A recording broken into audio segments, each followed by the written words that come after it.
வியாபாரம் பண்ணிக்கிட்டே இருக்கேன். வண்டிக்கு 3 வீலு தான் தெரியல. ஆனால் வண்டியை பின்னாடி உட்காந்து சாத்தி விட்டேன். எல்லாத்தையும் வியாபாரம் பண்ணி முடிச்சப்போ நான் வியாபாரம் பண்ணது வெறும் ரூ. 300 தான்.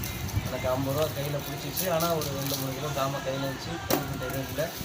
பரவாயில்ல அப்படின்னு சொல்லிட்டு நான் வந்துட்டேன். மறுபடியும் அதே 350 ரூபாய் எடுத்துக்கிட்டு மார்க்கெட்டுக்கு போனேன். அதே ஜாமானை எடுத்தேன். மற்ற நாள் 375 ரூபாய்க்கு ஓடிச்சு. சரி பரவாயில்ல, 25 ரூபா நமக்கு கிடைக்குது.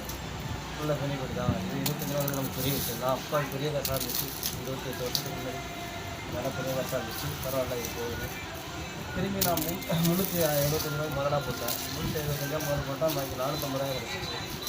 சரி 450 ரூபா என்னடா இது அதிகமாக கிடைக்குது அப்படின்னு திரும்பி வியாபாரம் பண்ணேன். அப்புறம் ஆலஞ்சி அலைஞ்சி இறங்கி வந்து கல்வெட்டுக்கு வாடகை எல்லாம் எடுத்து கொடுத்துட்டு இந்த 450 ரூபா திரும்பி போனேன். மத்தியானம் வியாபாரம் பண்ணுறேன். அங்கேயே அலைஞ்சி 600 கிடச்சிச்சு. 600 போனால் எனக்கு 250 ரூபா. அப்போ எனக்கு 15 வயசு இருக்கும்போது நான் கடை ஆரம்பித்து 23 வருஷம் ஆகுது. 7 வருஷம் தள்ளுவண்டியில் வியாபாரம் பண்ணேன். 8 வருஷமாக 29 வருஷம் ஆச்சு. 20 வருஷம் தள்ளுவண்டியில் வியாபாரம் பண்ணேன். அதுக்கப்புறம் மயாத்தில் கடை வச்சு பெரிய லெவலில் வியாபாரம் பண்ணேன். 21 வயசு இருக்கும்போது தான் என்கிட்ட 11 பேர் வியாபாரம் வேலை பார்த்தாங்க. கடைனால எந்த லாஸும் கிடையாது. கடைக்குள்ளே ஃபைனான்ஸ்காரன் நுழையக்கூடாது. ஃபைனான்ஸ்காரன் நுழைஞ்சா அவங்களால அவங்களுக்கு பணம் கொடுக்க தான் கிடைக்கும். அது மட்டும் தான் என்னோட புரியுது. அப்படி இருந்து நான் ஃபைனான்ஸ் ஃபஸ்ட்டில் வாங்கினேன். நம்ம கஷ்டப்பட்டு வியாபாரத்தோட எந்த லாஸுமே கிடையாது. நம்பிக்கை துரோகம் பண்ணுற விஷயம் நிறையா இருக்குது.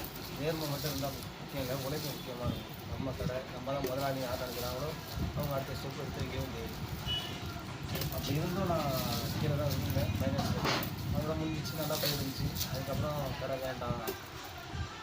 வேண்டாம்னா வந்துட்டேன். கொஞ்ச நாள் நேரத்தில் இல்லை அப்படின்னு சொல்லிட்டு நல்லா தான் உதவி செஞ்சு எல்லாருக்கும் நான் தப்பாக போயிடுச்சு. அதனால் அப்புறம் திரும்பி வந்து ஒரு வருஷம் தான் வியாபாரம் இருந்தால் திரும்பி வந்து இங்கே வேறு கடை வச்சு